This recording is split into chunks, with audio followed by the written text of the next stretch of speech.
ideia do que fazer para calar o choro do seu bebê? Consegue imaginar o que uma simples massagem pode fazer por ele?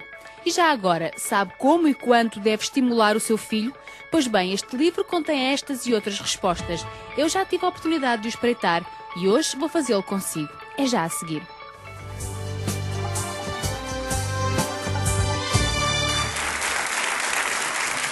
É mesmo já a seguir, até porque já temos o convidado aqui sentado connosco. Mas antes, vá lá, vamos ao seu desafio. Não chore depois por não ganhar 22.500 euros. É muito dinheirinho. 760, 300, 700, vá lá, toca a ligar. Mesmo que o seu bebê reclame pela sua atenção, pega nele ao colo deste lado e marca deste. 760, 300, 700 para ganhar os 22.500 euros do nosso Cara e Croa. E hoje, como quero dar música a todos os convidados, vamos lá, minhas amigas. 760, 300, 700. Finadinhas. 760, 300, 700 para os 22.500 euros. Eu já tenho aqui na mão, penso que algumas de vós já o devem ter visto, até porque já vai na terceira edição, o Manual para Pais de Primeira Viagem e Seguintes. Porque há muitas viagens a seguir à primeira, no caso da educação dos seus filhos. É muito fácil de manusear e tem tudo aquilo que precisa quando está muito aflita. O seu autor é um médico já muito conhecido, o Dr. Luís Pinheiro, que é hoje nosso convidado. Seja bem-vindo, Dr. Luís. Obrigada por estar connosco. Eu agora é que percebo, e ainda não tenho o meu bebê cá fora, que realmente há muitas dúvidas de uma mãe. E as que mais nos atormentam são as doenças. E eu acho que podemos começar por aí, porque certamente todas as senhoras já passaram pelaquela aflição de não saber o que tem o seu filho. Mas o lavar das mãos pode ser a chave da questão. Sem dúvida. Quase sempre que o é. Quase sempre que o é. E acho que se as pessoas pensarem que, de facto, nas nossas mãos vão tudo que são micro-organismos, tudo que são vírus e bactérias que podem, de certa forma, infectar as nossas crianças, se tivermos o cuidado de as lavarmos sempre que pegamos nelas ou sempre que fazemos qualquer coisa e depois a seguir vamos pegar nelas, logicamente que as estamos a proteger. Estamos realmente a prevenir algumas das doenças ao termos esse cuidado? Com certeza, muitas. E aquelas pessoas que vão visitar os bebés e que, para além de não lavarem as mãos, começam logo aos beijinhos, já abraçam, ai, tão bonito!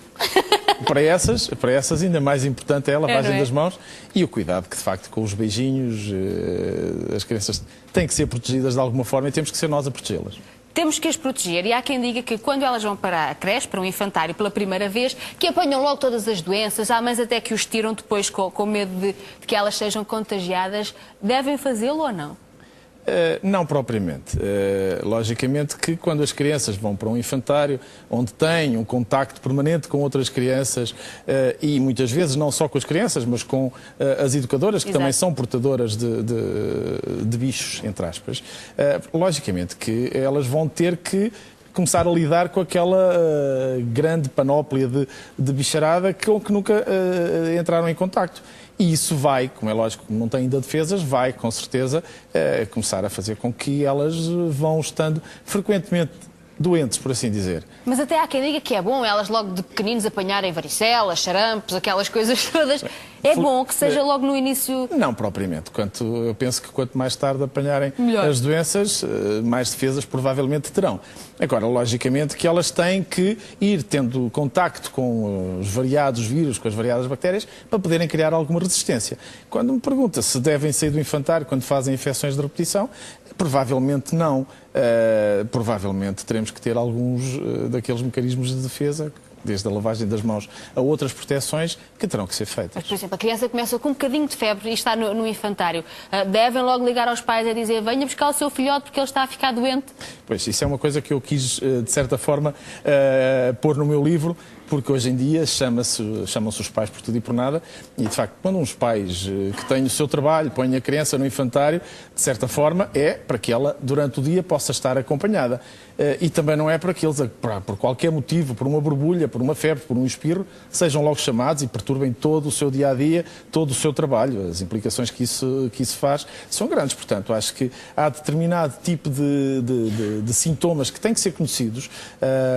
Há uns sinais de alerta que devem levar, de facto, quer os educadores, quer os pais, entrarem em contacto com os pediatras, mas há outras situações que podem perfeitamente esperar até à hora de chegada dos pais. Mas eu acho que há mães e pais que logo, ao primeiro 36,5, já está a ligar para o médico, não é?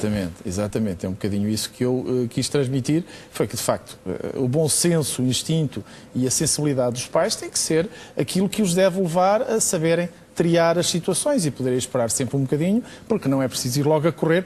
Aliás, isso traz-nos outros problemas, que é a corrida por demais evidente às urgências e que, com os riscos que isso traz, como é lógico. Então esses sinais devem ser transmitidos logo pelo próprio pediatra e com a sua experiência a uma mãe que o é pela primeira vez para que ela conheça o seu filho? Não, é fundamental. É fundamental saber 2 ou 3 sinais de alerta que serão importantes para a mãe saber quando é que o seu filho está doente e para saber quando é que deve recorrer ao médico ou se pode esperar mais um bocadinho, tratar a febre, fazer uma desinfecçãozinha nasal e aguardar, porque não é necessário ir logo a correr para uma urgência. Nem logo aos medicamentos. A sensação que me dá é que muitos bebés começam logo a tomar muitos medicamentos de pequeninos, não é? Infelizmente, muitos medicamentos e se me permite, acima de tudo, os antibióticos, que são de facto uma arma poderosíssima que nós temos, mas que devem ser utilizados apenas em situações que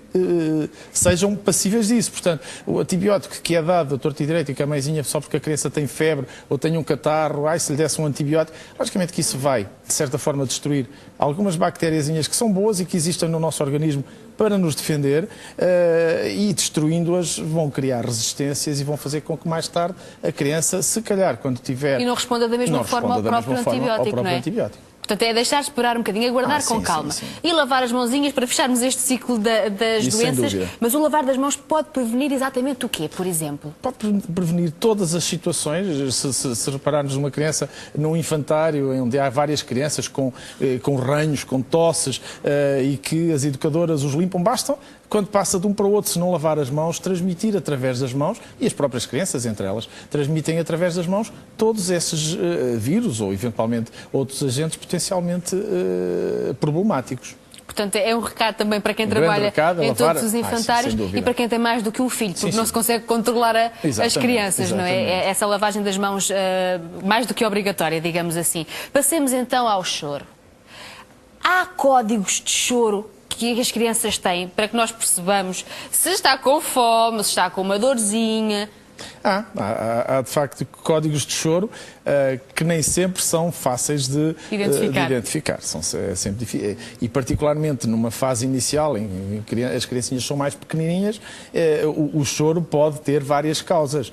Mas aí também é importante perceber, desde cedo, que a criança também tem que chorar. Chorar é normal. Tem manhas. Tem manhas, tem. Logo de nascença, quase. Logo de nascença, não, mas rapidamente as adquirem.